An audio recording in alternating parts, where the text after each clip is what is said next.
So the other topics are slightly more complicated. Fine. So we'll take them up in later class.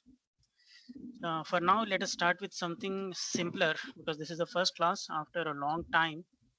So let's take up the next topic, friction. So are you aware of friction? What is friction? Anyone?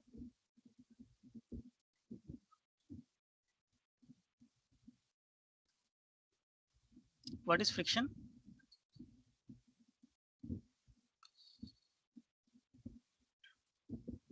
Come on, try at least. Rubbing force. Yes, ma'am. Try. Rubbing I'm here to help force. you. The force Rubbing? rubbing force or the force opposite to the motion. Yeah, the force opposing the motion. That's the correct way to put it. Okay. So any force which resists or tends to resist motion, that is what is called the friction. Okay. Rubbing, of course, rubbing is just an action, right? So whenever two surfaces are in contact and we move one surface relative to the other, then that's called as rubbing. Right. So friction comes into action whenever there is rubbing, right? So generally speaking, for friction is a force that opposes or tends to oppose motion. This is what you have to tell. Okay. So next, we should know what are the laws of the friction.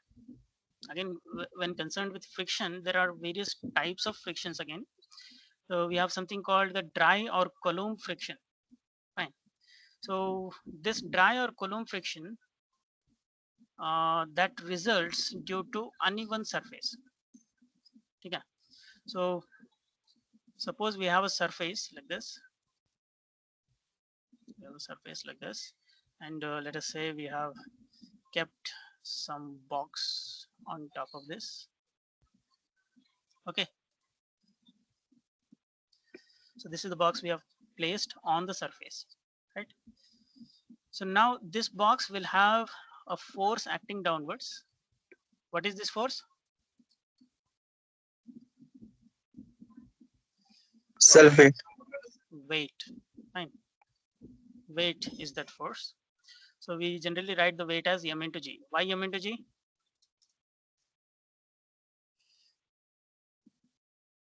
M is the mass and g is gravitational acceleration. So we all know the formula for force is mass into acceleration, right? So this acceleration here in case of free falling objects is equal to g, the gravitational acceleration. And then that's why the weight is equal to m into g. So this force acts downwards and there will be a force which will oppose this force, right? According to Newton's third law, every force has equal and opposite reaction, isn't it? So this here is N and it is the reaction. N is the reaction. Okay. So weight is mg, then there is a reaction N. Now, whenever we try to uh, push this, whenever we try to push this in a direction like this by applying some force F, what happens? A force will start resisting it. A force will start resisting it. And this force is what we call it as friction. This force is what we call it as the friction, right? Now, if we put a graph, if we put a graph of the frictional force, so let us plot the friction force, let us say F in vertical direction, in y direction, and the applied force. This is friction force Fr, and the applied force F. Okay. So applied force. So applied force, we are keeping it on x-axis. So now if you are putting this graph over this like this, then what happens?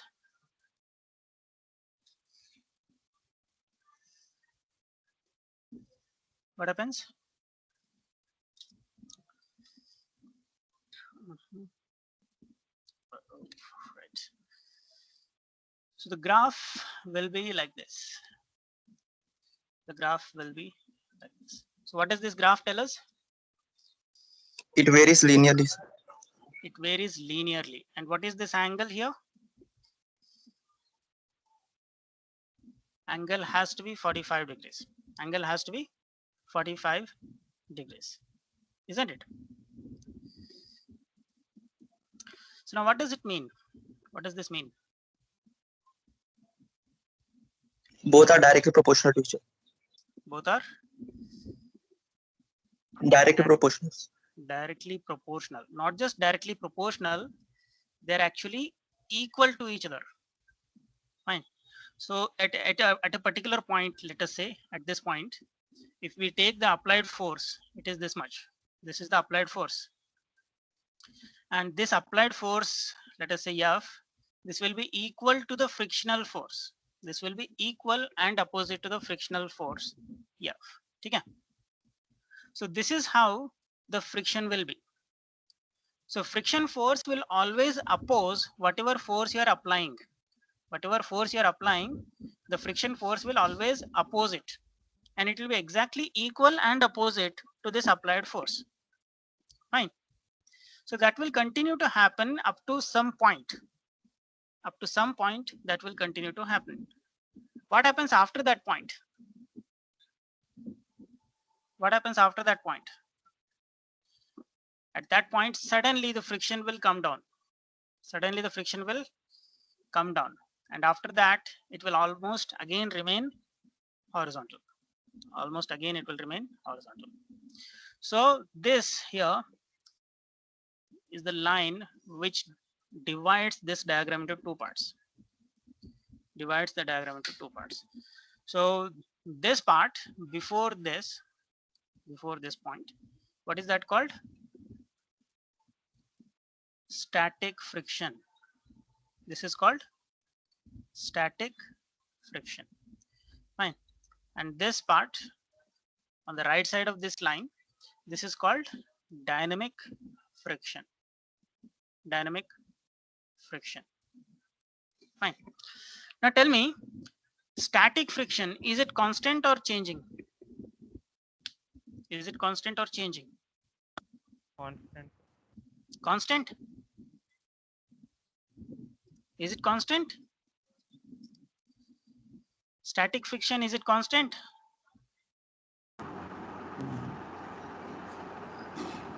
No, it's not constant. Please mute yourself. Somebody has unmuted. Some disturbance is coming. Thank you. So static friction is not constant. You can see here, when there is no applied force, then the friction will also be zero. Again, when there is no applied force, the friction will also be zero. But as the applied force is increasing,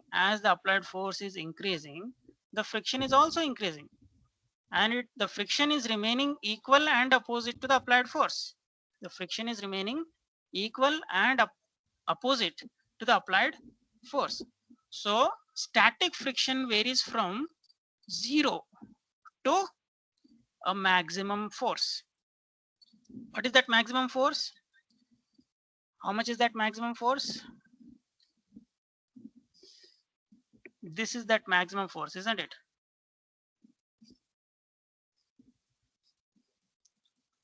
So this is the maximum force. And what is that force called? Come on, you have studied this. Limiting force. Limiting force. Very good. Very good. Limiting force. Fine. So this force is called as limiting force. Limiting friction, actually. Limiting friction. Fine. So this is the maximum friction. Limiting friction is the maximum value of static friction. So this maximum value is called as limiting friction. So do you know any relation for this limiting friction? Can you find the limiting friction? What is the formula for limiting friction? Tan mu. Yes? Tan mu. Tan mu is the formula for coefficient of friction. Okay. Mu equal to tan phi. I am asking you the limiting friction. Force by normal reaction, sir. Force by normal reaction. No, it is the coefficient of friction into normal reaction. Coefficient of friction into normal reaction. Now this is very, very important for us to understand. Okay? Limiting friction is the maximum value of static friction. Okay, when the applied force is less than the limiting friction, the static friction will be equal and opposite to applied force. Fine. So at some point, this value reaches a maximum value. That maximum value is called the limiting friction. The value of limiting friction can be found using this formula. So what is this mu s? Coefficient of static friction. Coefficient of static friction. Coefficient of static friction. Okay. And what is n? Normal reaction. Yeah, normal reaction. So this is the n. Okay. Normal reaction. So this is a very, very important formula. You should keep that in mind. Okay. Very, very important formula. And after this, after that point, what happens? After that point, you can see here, suddenly the value of friction has gone down. Suddenly the value of friction has gone down, isn't it? And what is this value of friction? What is this value of friction?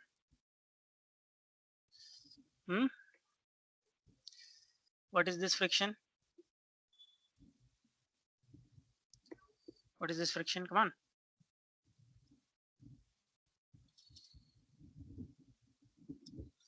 What is that friction? You haven't studied this in mechanics?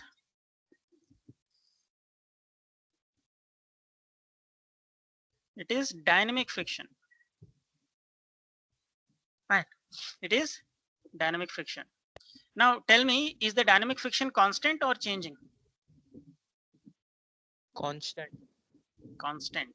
Fine. So dynamic friction is constant. Static friction? What about static friction? Changing Not frequency. constant. Static friction is not constant. Limiting friction? Limiting friction? Limiting friction. What about limiting friction? Limiting friction is constant. And I've also given you the formula for limiting friction, right? So for the given normal reaction and for the given two surfaces, the value of limiting friction is constant. Same way for dynamic friction is also constant for given two surfaces and for a given value of normal reaction.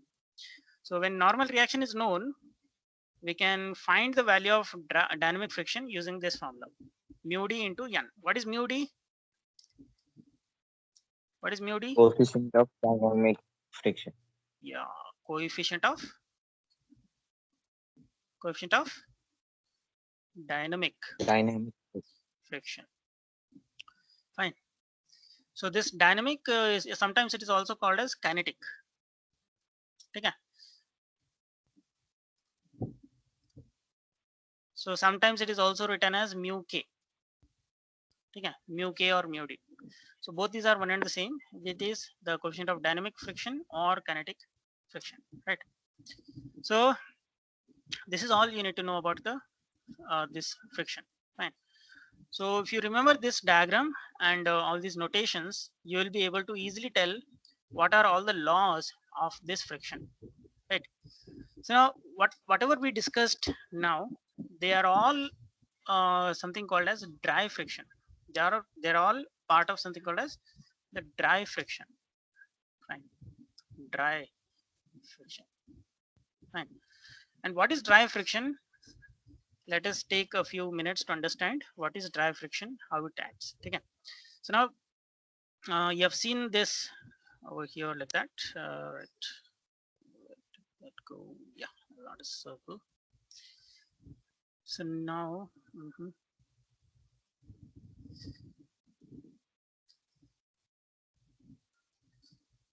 so let me take this small part over here, and that small part, let me expand. Let me watch it under microscope. Okay. So when I watch it under the microscope, this surface is not actually completely smooth, isn't it? That surface will not be completely smooth. So that surface will consist of a lot of rugged, rigid, or rough surfaces like this, rough surfaces like that, right? And these rough surfaces will be interlocking. The rough surfaces will be interlocking. So this is the upper part, the block, and this part here is the lower part, which is the surface. So yellow part is the surface, lower surface, and this orange part is the block. Okay. So these surfaces, they have irregularities, and because of these irregularities, there will be interlocking. There will be interlocking. Fine. So they will not be able to move smoothly. Fine. So the upper surface is trying to go towards left, and the lower surface is trying to go towards right. Okay. But because of these irregularities, what will happen? Because of the irregularities, what will happen? The surfaces will get locked, and it will not be easy for them to move related to each other, right? And this is what results in the dry friction. This is the cause of dry friction. That is the cause of dry friction. Fine. So now, as you can make out from these, depending on the surfaces, some surfaces will be more difficult to move, some surfaces will be easier to move, isn't it? Suppose you take glass, right? So the glasses will be very, very smooth. The surfaces made of glass are very, very smooth. So the coefficient of friction for this surface will be very, very low. Coefficient of friction will be very, very low, and it will move very smoothly. It will move very smoothly. Fine. So glass or ice, if you take, for ice it is much, much lesser, right?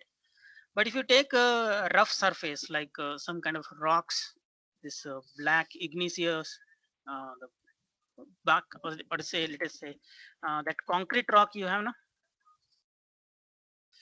Concrete rock. So if you take two concrete rocks, even if you make them very, very, very smooth, there will still be a lot more friction in this compared to the glass or ice, right? So like that, depending on the surfaces, the coefficient of friction will be more or less. And depending on the coefficient of friction, the friction provided for the two surfaces will be either more or less. Okay. So have you understood this? Any doubts here? Any doubts here, ma'am? So this is very, very important for us to understand. Unless you have complete understanding of this, whatever derivations we will take up in the future, they will all be going over your head. Fine. So we'll have to take all this same principle, and we'll have to apply. Sir, Amma? sir, I didn't understand limiting friction is constant. How, sir? Limiting friction is constant for the given value of normal reaction. Okay. Suppose you're taking fixed some object you're taking. Okay. So let us say its value is 100 newtons. Okay. The weight of this object is 100 newtons, and you're taking some value, let us say glass, and below also you're taking glass, right? Now the two surfaces are known, right? So for these two surfaces, this value will be constant, right? Mu value will be constant. Yes, sir. And the weight of this is constant, correct? Yes, sir. Yes, sir. Now if you find the friction formula is mu into n. So this is constant, this is also constant. So constant into constant, what we will get?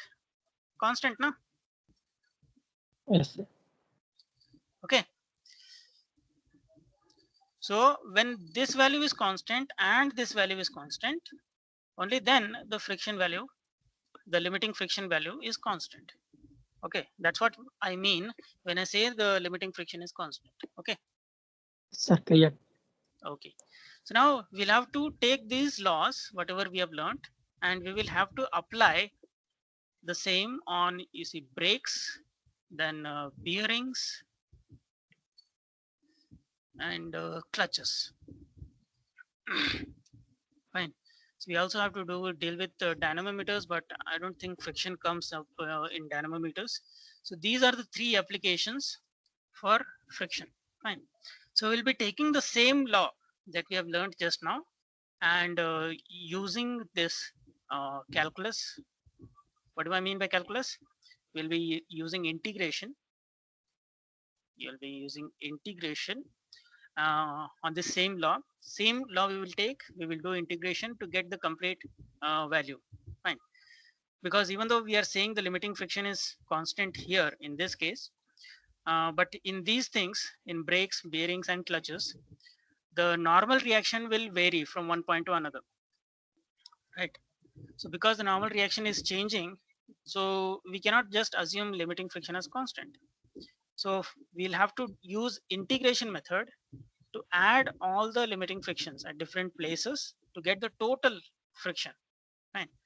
And that's what we will do in the next thing when we take up the brakes, bearings, or clutches. Any doubt?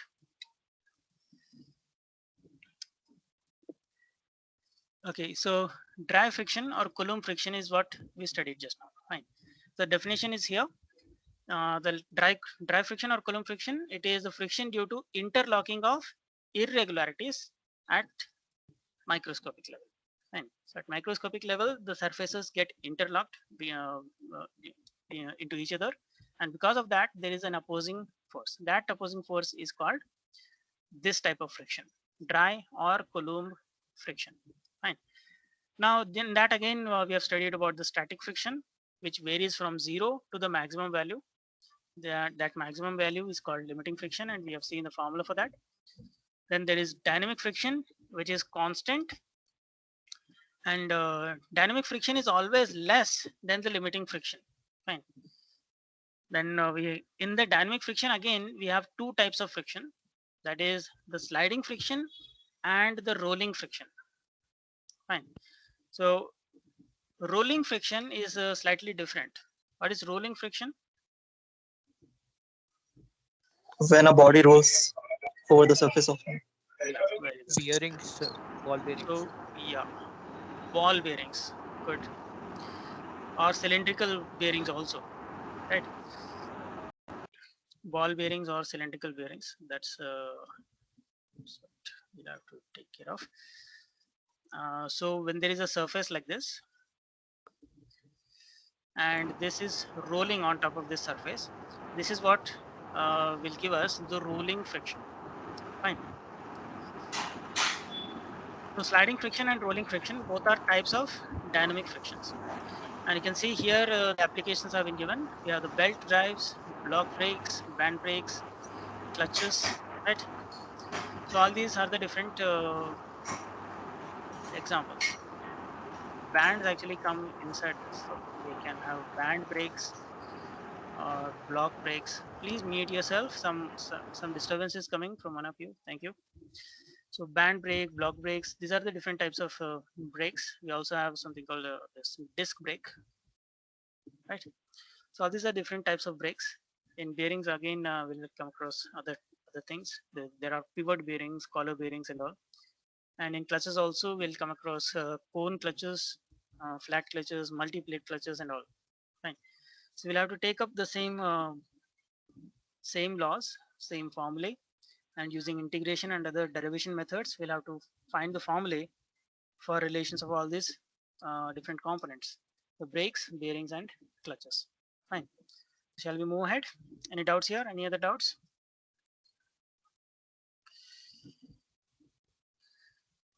Okay, so just before going to the application, let us study these two other types of frictions.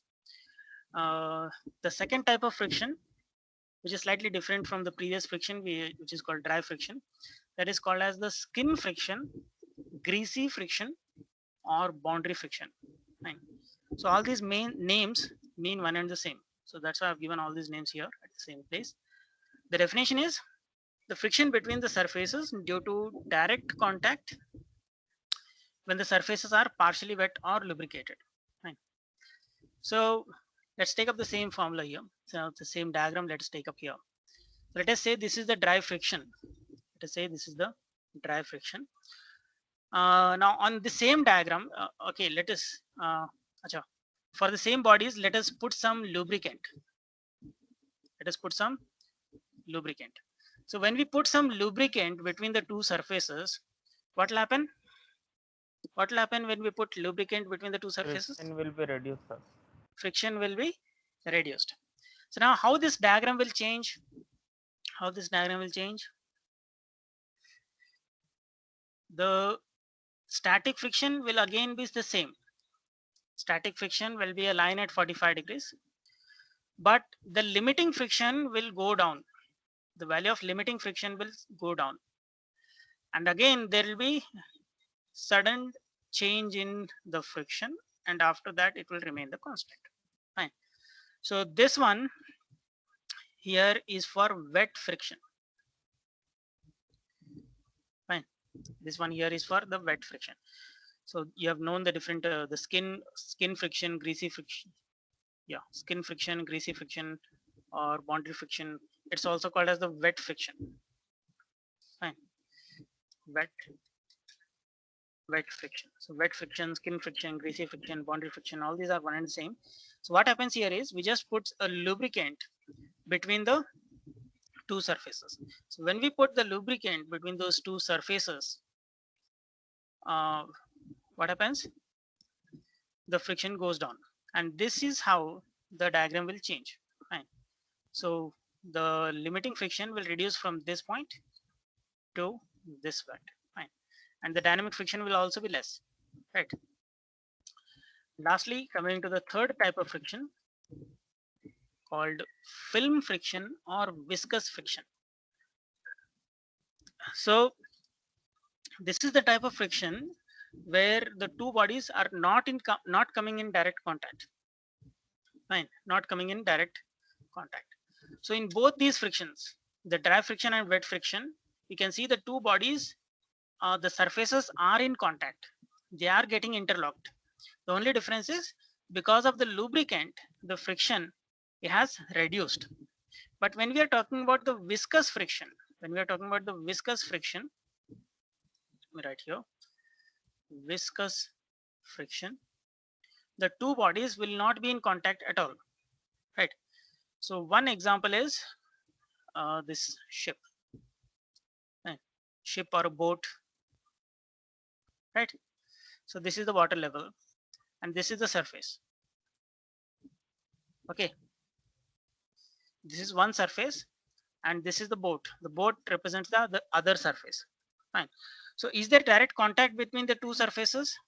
Do we have direct contact between the two surfaces? There is no direct contact, isn't it? There is no direct contact. Fine.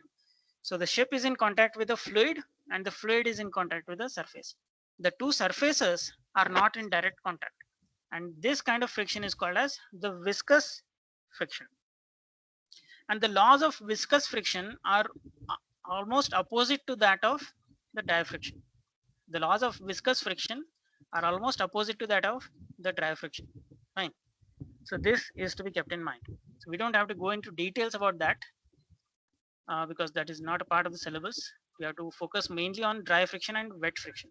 Fine. So these two things you should be perfect with. There are some other smaller topics, so I don't think we'll have to go with that.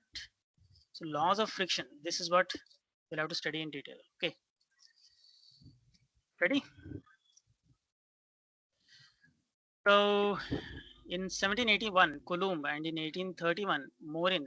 So these two scientists, they conducted a series of experiments on friction, and based on these experiments, they came up with these statements. Fine. So the first statement is, if the friction is neglected, the reactions are always normal to the surface in contact. Fine. So whenever you are asked about laws of friction, try to write the laws of friction as it is, without any changes in the sentence also. Fine. So the first law is, when the friction is neglected, when there is no friction, the reactions are always normal to the surface in contact.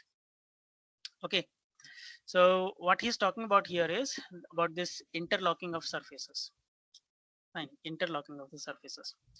So here you can see the normal reaction will be depending on the surfaces in contact. So at this point, the reaction will be in this direction. In this, because they are getting a connection from this direction, hence it is inclined like this. Here it may be in this direction.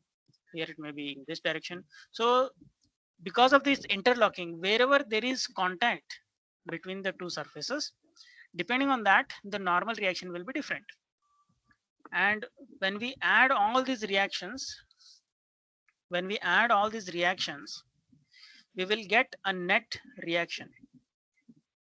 Fine.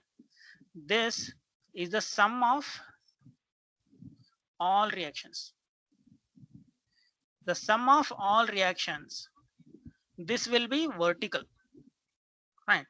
This will be vertical. So when you add all these forces, the horizontal components of all the forces get cancelled. Horizontal components of all the forces get cancelled, and the net resultant of all these reactions will be vertical. That's what the first law of friction is telling us. That's what the first law of friction is telling us. Now coming to the second one, the friction always acts always acts to oppose relative motion of the free body or its tendency to move. Fine. So the friction always acts opposite. Fine. And that's what makes it the villain of all the mechanical machines. Fine. So if you take up an object, fine, if you take up an object, let us say it is kept on this surface. Okay. Let us get it's kept on this surface. Now if you push it from this direction, friction will act opposite to that. Now if you push it from this direction, friction will again act opposite to that. Right? If you push it from this direction, friction will again oppose that. Fine. So whichever your direction, whatever direction you are pushing it from, the friction will always oppose that applied force. Fine. Friction will always oppose that applied force. And that is what is the second law of friction. That's what we call it as the second law of friction. The third law here states that the static friction varies from 0 to a maximum available value. And that maximum value, what is it called? That maximum value is called limiting friction. That maximum value is called the limiting friction, isn't it? Now, there are some 2 extra points I've added. You don't have to write these extra points. This is just for your understanding purpose. If you're asked a question on the laws of friction, you just write down the main statements. Just write down the main statements. That will be enough. So these extra points I've added to give you an understanding about this. So it is equal and opposite to the resultant force tending to cause motion. Fine. So resultant force that tends to cause the motion. If there are multiple forces which are trying to move the body, you have to take the resultant of all these forces. You have to take the resultant of all these forces. And that resultant is the force which the friction will try to oppose. Then here is another point. So when the resultant force is equal to the limiting friction, the motion is said to be impending. So this letter is used, this word is used many times in the question also. Impending motion means the it will be exactly at a point when the friction has reached maximum value. Fine. So if you cross that value, then it comes into dynamic friction and the object will start moving. Fine. The object will start moving. So when the object is about to start moving, it is at the limit of limiting friction.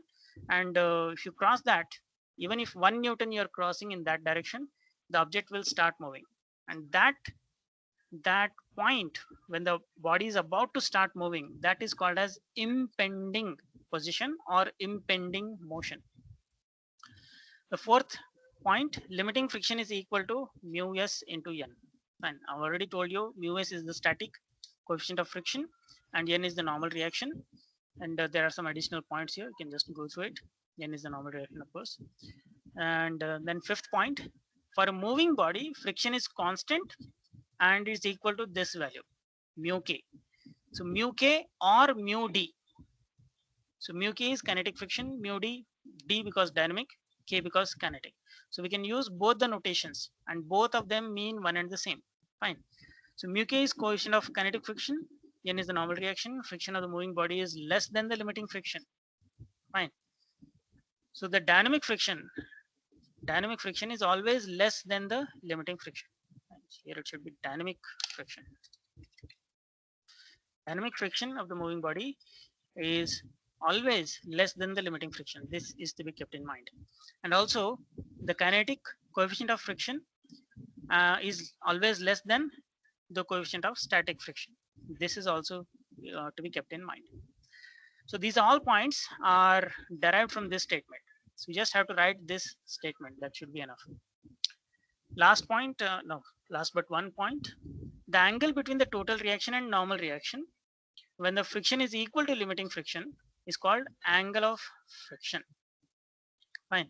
So this is the resultant between the friction F and the normal reaction N. So the angle made by this resultant reaction, this is called resultant reaction. The angle made by this resultant reaction, a red line with the normal, that angle is called as the angle of friction. That is called as the angle of friction. And this is what gives us the relation between angle of friction and the coefficient of friction. So what is the relation between angle of friction and coefficient of friction? Tan phi equal to mu. Yeah, angle of friction. So tan phi equals mu. Tan phi equals mu. So this phi is the angle of friction. That value is angle of friction. And this in turn is equal to the value of friction by normal reaction. The value of friction by normal reaction. So that's what this sentence is trying to tell us. Fine. So the tangent of this angle is equal to coefficient of friction. And the diagram and all these notations are given here. And the last law, friction is independent of the area of contact. Fine. This is very, very important question. Sometimes in small questions you will be asked. They will provide you two bodies with different areas of cross section. And they will ask you whether the friction is different or the same. Fine. So you must remember that friction is the same no matter what is the area of contact. Area of contact may be more or maybe less. The friction is not dependent on that. Fine. So the friction is dependent only on the normal reaction, not on the area of contact. Not on the area of contact. Okay. So all these are the applications: screw threads, pivots, collars, clutches. So one by one we'll have to take them up. Any doubts here in the laws of friction?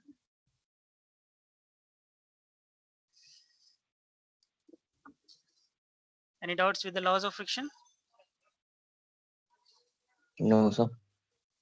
I'll just give you 5 minutes. Note this down. Of course, the video is also getting recorded, but if you note it down, this will keep you in your mind. This will keep it firmly in your mind. Next class, we will take up the applications.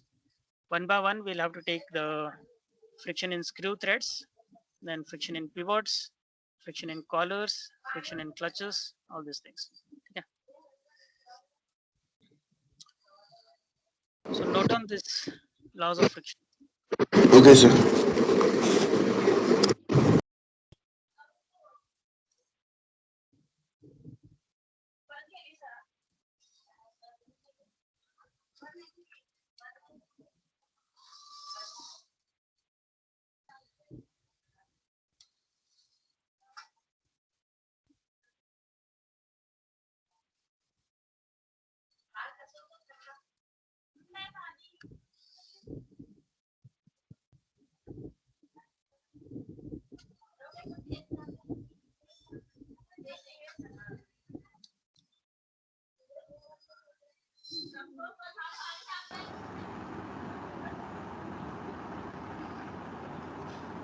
Any doubts?